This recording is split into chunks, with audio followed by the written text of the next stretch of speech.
All right, everybody. So we're going to go over how to explain the contract to customers, but also the mindset you should be having about selling or signing people up for a one-year contract. A lot of reps get hung up on, ooh, it's a scary contract, and some customers are going to, not want to sign up because it's a contract. I'll teach you everything that I know.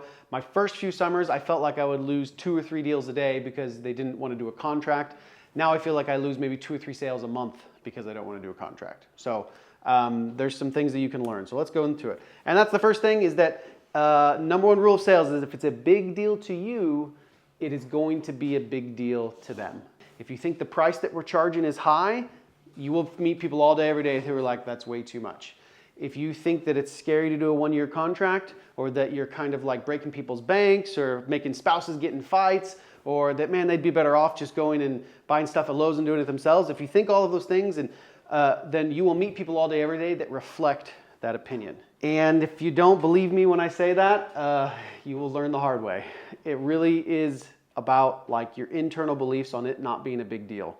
I think the problem is a lot of you guys are broke college students, and you think like maybe when you grow up, your parents did it themselves, or your parents used to be angry at salesmen or talk about how, oh, that salesman didn't explain the contract, or you have memories of your parents chasing off the other salesman, or whatever it was, maybe they never paid for services. And so in your mind, all you know is I'm broke, the way I was raised, we were always broke, and people don't buy services, especially not pest control. We never had it.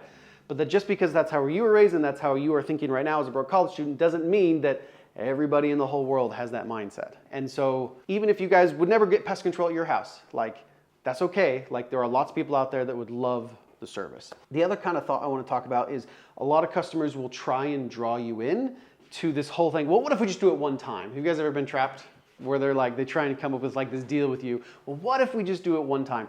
And a lot of that can be prevented as you build lines about the contract into your pitch, but it actually is a bad idea for customers to do a one-time service. The reason why is if someone does a one-time service, like we're gonna wanna charge anywhere from $200 to $300, and then what happens if 2 or 3 weeks later they still have ants, okay? Like, are we gonna come out and spray again for free? Like, no, like it doesn't really make sense. And so, but if people are willing to sign up for a recurring service, where we'll at least do it once in each of the 4 seasons, then there's enough money there that even if they have to do 2 or 3 free services that first year, we're willing to do that and give them 100% guarantee. But there's really no program out like it. There are a few one-man bug shows out there that will say, yeah, we'll do a one-time service for you. And those owners of those companies are just dumb because one, they're never going to make any money. But 2, more importantly, it's actually not a good service for the customers because it puts it in sort of like a weird, like, thing. It sets it up so that like the awkward of like, well, you're not under contract and you're not on a recurring service, so I guess you can pay extra if you want me to come and do a free one. Does that kind of make sense? And actually, that's probably one of my favorite lines as far as explaining it is just that we need to do it for a year because we might do some free services for you, and it takes me about a year to break even. So, okay, so more mindset stuff when going into the contract. I would say the first and biggest principle is the 8 Mile principle. So this is famous from the movie 8 Mile. At the end of the movie, Eminem gets in a big rap battle with the Falcon, Anthony Mack, and they go back and forth. And Eminem is famous because in the rap battle, he goes first and he disses himself the whole time. He talks about how he's trailer trash and all this stuff. And then Anthony Mackie goes up to rap and he's like, well, you kind of already made fun of yourself, and now I have nothing to make fun of you for. And so he sits there and he can't do anything. The point of the principle is that whatever the concern that somebody might have, like about the contract, is the easiest way to resolve a concern is to pre-resolve the concern. One of the cleanest ways to do that is, cool, let me show you what I was thinking price-wise. We do a 12-month program. Normally I'm $399 on the initial, and then I'm $149 every 3 months, okay? And you can just get it out of the way right there, like right when you're going over price. And then obviously the other way that you can 8 Mile is during the summarized section. So like I said, it'll be $149 on the initial, $69 a month. I'll guarantee spiders, ants, earwigs, wasps, and mice. If you see bugs in between, I'll treat for free. I do ask you to try me out for a year to start with. Obviously, I hope you keep me for 10 years, but I just do a 1-year agreement to begin with, and then you just move on. And so basically, if you just tell them that it's a contract for a year before they ask the question, you hold all of the cards. And you just state, this is the way that it is. And then if they push back, like, I'll teach you some good lines of how to do that. But basically, by 8 Miling it, all of the objections just go away because you never give them the option to have another option. There are some people that have issues with actual contracts, but I'm telling you, it just doesn't happen to me anymore. And I think my genuine, like I used to get it once a day, you know what I'm saying? Oh, I just don't like contracts. And people just don't bring that up with me. And I think that's because my own beliefs about it have changed. And obviously I come off so confident that they actually want it. I really think that the contract thing is just a smokescreen to not want to sign up. So just to give you another example of an 8 Mile is I always like to say it's safe for kids and pets before they ask me if it's safe for kids and pets. But especially on the contract, like as soon as you can say, hey, like I said, we asked you to try us out for a year, they'll hope you keep me after that. It just sets the tone for everything. And then they know from the beginning what it is. And that leads to the next principle. I originally was trained on the frog in the pot principle, which is a true principle, so let's teach it real quick. But I think if you overdo it, it can be kind of a negative thing. And the idea of the frog in the pot principle is instead of just opening the door and being like, hey, would you like pest control for a 1-year contract? Okay, like that's gonna shut down every single person. No, we slowly build them up to what it is. And it's a great true principle and we still want to apply it in the sale. But I think the better principle is slowly warm them up, but don't wait so long. At some point you just have to tell them straight up it's a year contract, okay? 8 Miling it and just getting out of the way and owning it is always better than just kind of beating around the bush. But that doesn't mean that the frog in the pot's not a true principle. So in case you don't know what the frog in the pot, what do you call that, an idiom? Frog in the pot means, is the classic idiom is if you put a bullfrog in a pot of boiling water to eat it, it's gonna jump right out. But if you put the frog in a pot of cold water and then turn up the heat, it will sit there and just bake itself to death. So the idea is that we don't open the door saying, hey, it's a contract. We slowly drop hints throughout the sale. For example, a great frog in the pot principle for the contract is don't state the initial price drop before you say it's a recurring service. So a lot of reps will be like, normally I'm $299 on the initial, but I'm doing the first one tomorrow for $149. And if you do that, a lot of people will think it's just a one-time service for $149. So what you want to do is let it sit in. Hey, normally I'm $299 on the initial and then $79 monthly, and then just let that sit in. That's the normal fair price. And then you drop down to $149, and then I'll do your regulars for $59. So you establish from the beginning that's a recurring price. Another way to frog in the pot it is my favorite line of, I'm not the cable guy, I'm not going to raise the rate on you at the end of the year. And what's that mean? They have kept me for a year, okay? But it's a joking way to like introduce the concept. Another way to frog in the pot is, cool, when my technician comes out, I'll give you reminders, okay? So you're talking about the future. We're already coming out throughout the year. Another example is during the winter time, if you ever see any mice that move in, just let me know, call us. That's included in your warranty. We'll come and treat for free. You're pre-talking about how you're already there in the winter. Oh, if you guys end up moving next year, we can transfer to the new house. And then obviously, when you're going over the price sheet for the very first time, show them all the different months, that will be coming out, or mention 12-month program. I mean, I guess to be transparent of how I do it, I generally do still frog in the pot it, leading from the front, or like starting with, but like at some point before I get too deep, I always just rip off the Band-Aid and say, look, we ask you to try us out for a year, okay? So I think balancing both principles is important. Coming straight out in 8 Mile and say, hey, it's a year contract, but not doing it so quick that it turns them off. And so it's a good balance between both. Okay, but when you're actually getting into the details of the contract, so you're on the final page of the iPad and you're going over the things, there's a few different principles you can do to kind of make it go a little bit smoother, okay? One is the positive, negative, positive principle. So this is the idea of where you sandwich potentially negative things like it's a contract in between two positive things, okay? Okay, before I move on with the frog in the pot, one way that I do apply this principle still is I'll often save the word contract until the very, very end, okay?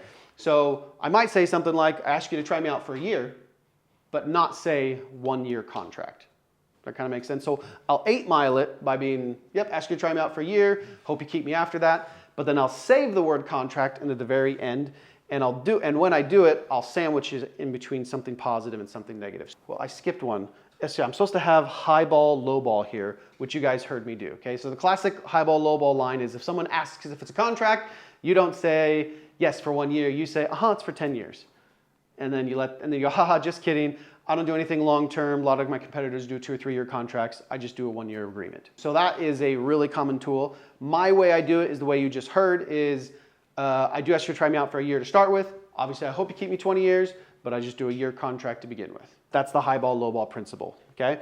Another way that I'll do the high ball, low ball is, one of my full lines is, And I'll come every 3 months, but anytime you see bugs, I will treat for free. Well, I want you to like me. My goal is you like me, keep me the next 50 years. You are my retirement plan, you know.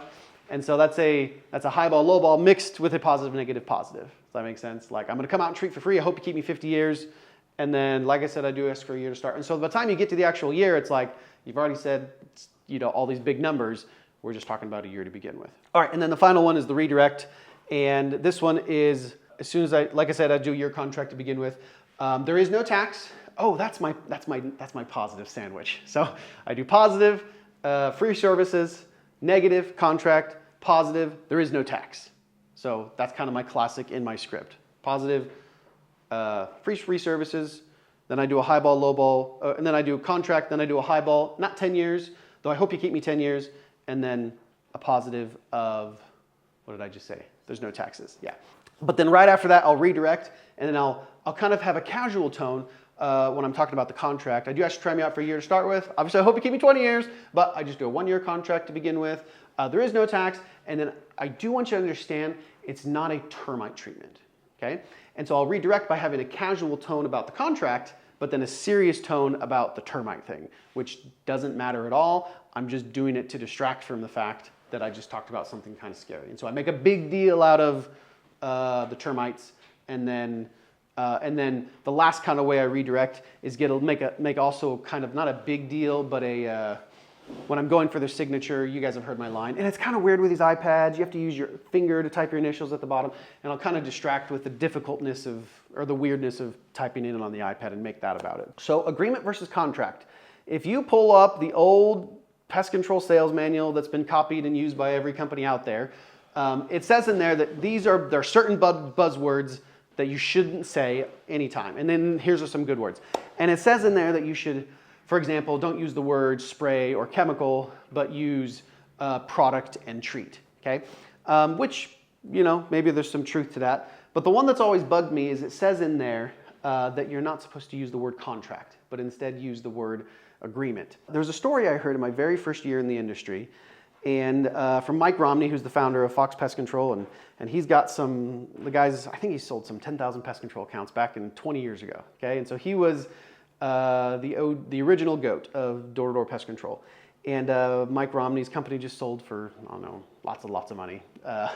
And it's called Fox Pest Control. But I remember just hearing this little anecdote. I was 18, working for a company, and Mike Romney was like that was the last year before that old company sold. It's called Point Pest Control, Eclipse Marketing.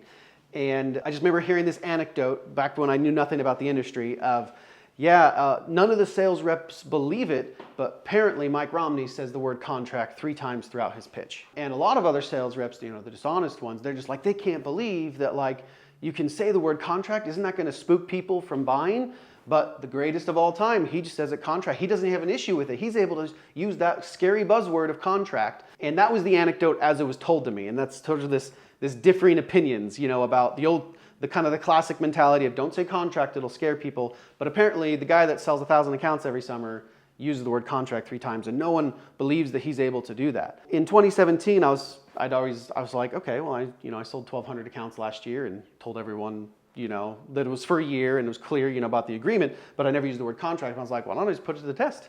And one day in, I realized that what the heck it was super easy. Like 6,000 customers later, or however many I've sold since then, no one's had an issue with using the word contract. Like, I put the experiment to the test, and turns out like it's just a bunch of like baloney. Like, using the word contract doesn't actually scare anybody away. But what I do think is that if you are uncomfortable using the word contract, then you will meet people who, when you use the word contract, will get scared away from that. And I actually think that if you're sitting there like, oh man, I haven't sold in 3 days, this is a laydown, and you start to think, maybe I'll just say agreement because I don't want that buzzword contract to like potentially scare them off. Like, that reflects it shows your own lack of belief in like what you're doing. And so just sit there and own it and say, yep, I do your contract. Like, you're not going to lose deals from her. Or if you do, then that means that that person didn't understand what?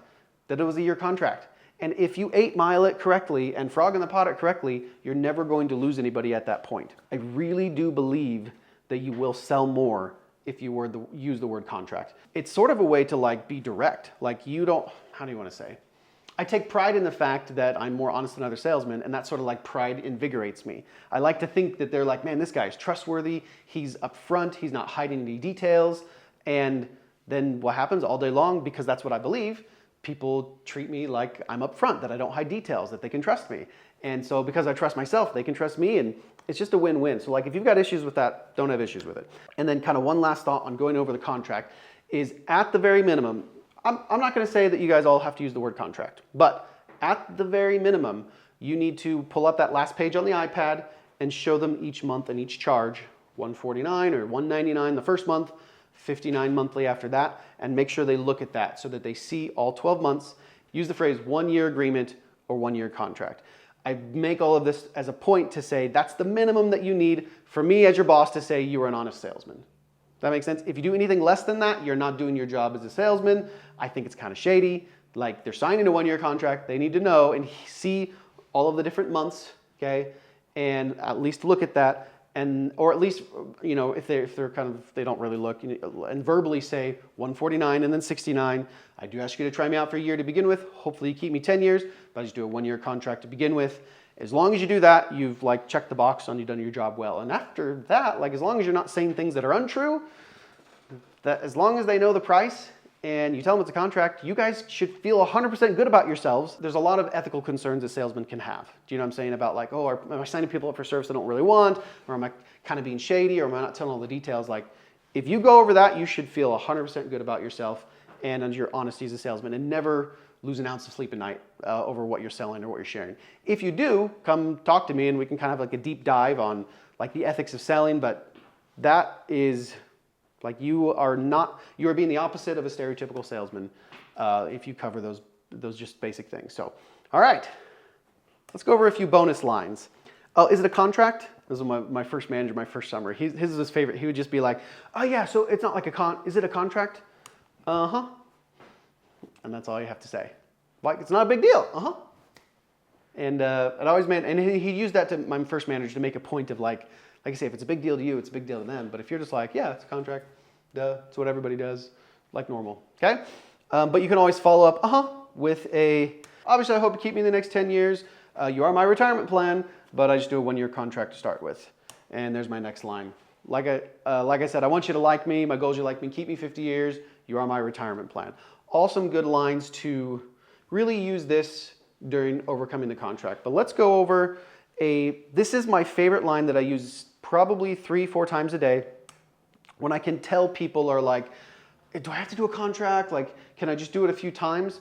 This is what I say 90% of the time. It's not phrased exactly how I did it. I tried to put all the different versions of this line that I do onto the script. So I'm not going to read from it, but I'm just going to do it. But you can take this script and like kind of break from it what you will.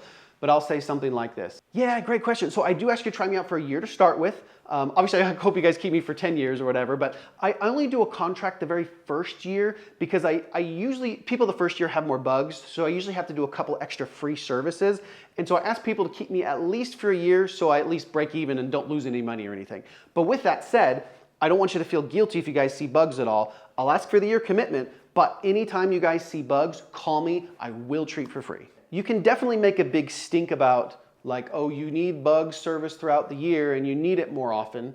And you can, like, what am I trying to say? You can try and resolve the concern of, well, you have to have it throughout the year because if you have it less than that, you'll still see bugs, okay? And I have a good line about that. I'll teach you here in a sec. But I like this because it sort of peels back the curtains a little bit. Do you know what I mean? Of here's the business reason why I have to ask for your contract because I don't break even. It takes me about a year to break even.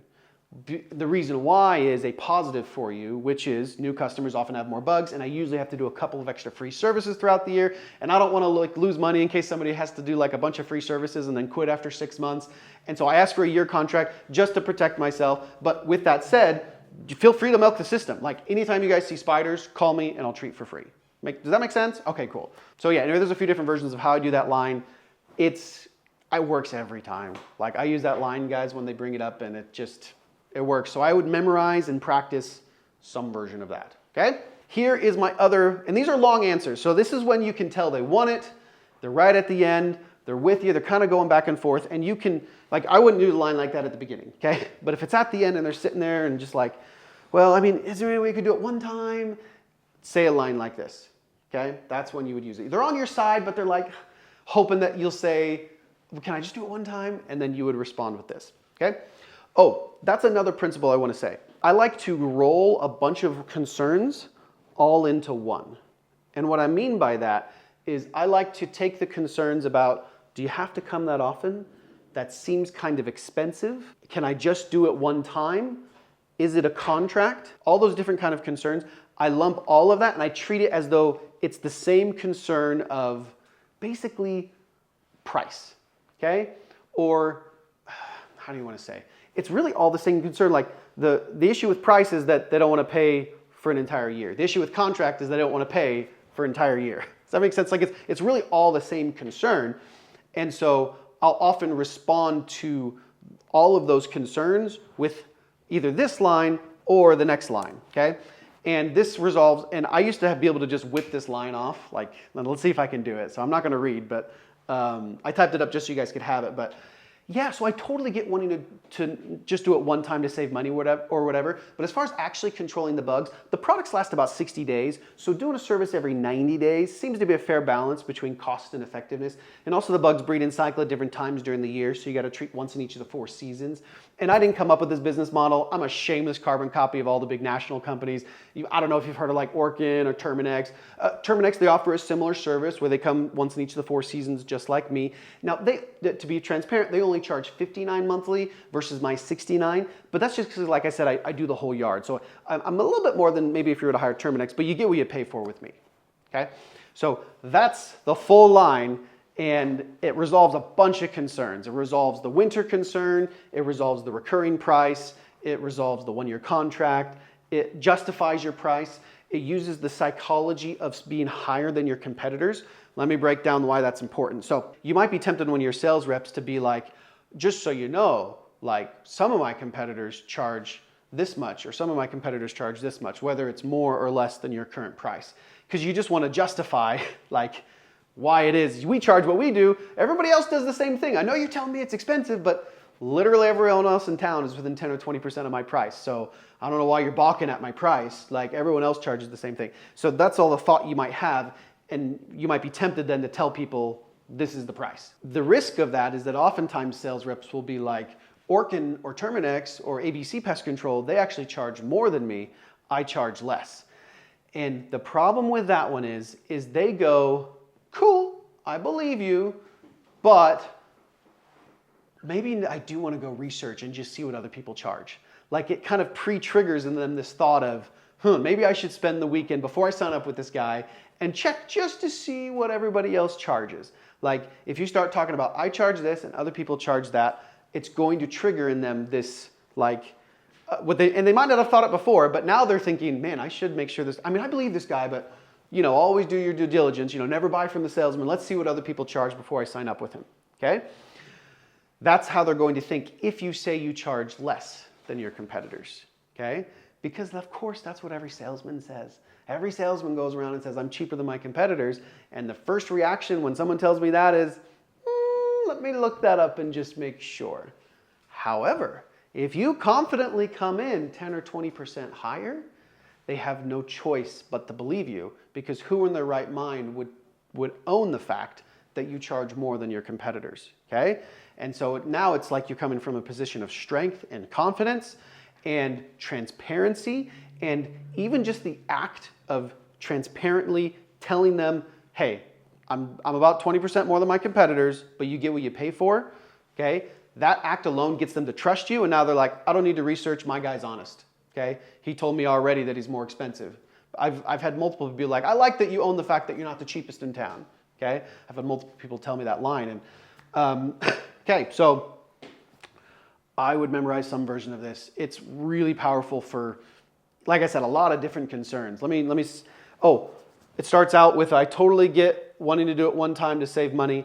I totally get not wanting to do a contract or how would I phrase that? I totally get, maybe not wanting to do a contract or whatever. I would usually reframe contract to be, I totally get not wanting to do it every 3 months in order to spend less money. But as far as actually controlling the bugs, and then I would go into it. So let me just give one more example so you can hear my tone and my inflection. So yeah, and I have a real empathetic tone here at the beginning. So listen to how I say it. Yeah. So I totally get not wanting to do it every 3 months to save money or whatever. But as far as actually controlling the bugs, the products last about 60 days. So doing a service every 90 days seems to be a fair balance, between like cost and effectiveness.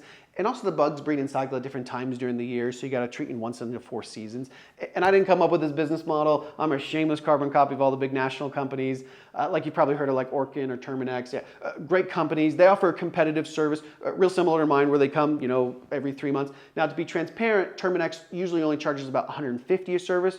Today I quoted you $179, but that's just because, like I said, I do more. Like I said, I have that separate license. I do the whole yard. I use a little bit higher quality products, and I do that wasp thing up in the eaves.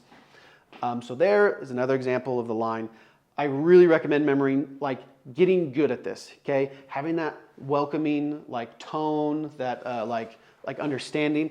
Oh, another psychology behind this line is I call them out. Okay, and I totally get not wanting to do it every 3 months to save money, but as far as actually controlling the bugs, okay? They're trying to make it about, I don't like contracts, okay? And you're being like, no, it's really about the money. You don't care about the contract, okay? If you didn't like the contract, just pay me $700 up front and then we can do no contract. Does that make sense? No, and that proves the point. They actually want the contract, because if someone were to pay $700 for a year of pest control, how's that any difference than paying $150 for 3 months? What they want, though, is the guarantee that it's going to work. So they want a contract, because whether you pay $150 for 3 months or $700 for 12 months, they want it in writing that if they keep seeing bugs, you'll come out and treat for free until they're gone. Okay? So they think they don't want a contract, but they actually want a contract so that they're protected when they pay their $700, whether it's upfront or over time, so that when they are paying for the service, that they're guaranteed that you're actually going to solve the problem. And so when they say they don't want contracts, I call them out. No, your issue isn't contracts. The issue is you don't want to spend $700 for the year. But I totally get that. I totally get wanting to do it less often or doing it yourself to save money. But then you can go into the resolve. So I do this line. Between this one or the other one, I do both of them 2 or 3 times every single day. I really recommend memorizing a version of it. I think that about covers this training. So thanks for listening. Thanks so much for watching my training video, guys. I hope you got a lot out of it. So exciting news. I've filmed an entire course on my style of selling. I've got over 5 hours of videos and about 30 different training videos broken down in different modules. And I'm going to be releasing it for free on YouTube, one video at a time, as we get them edited here over the next few months. So make sure you subscribe to the YouTube channel. And I hope you guys get a lot of value out of it. When I was a first-year rep back in 2012, I remember being like, man, I wish anything I could just get trained by someone who had sold 300 accounts in the summer. Because that to me at the time was just like, the most unimaginable thing. I want to learn, the real secrets of sales. And I want to be able to give back and make it so that that's not an issue for you guys. So I'm going to post all of my training and everything that I think for free here on YouTube in the next little bit. So definitely subscribe. I hope you guys get a lot of value out of it.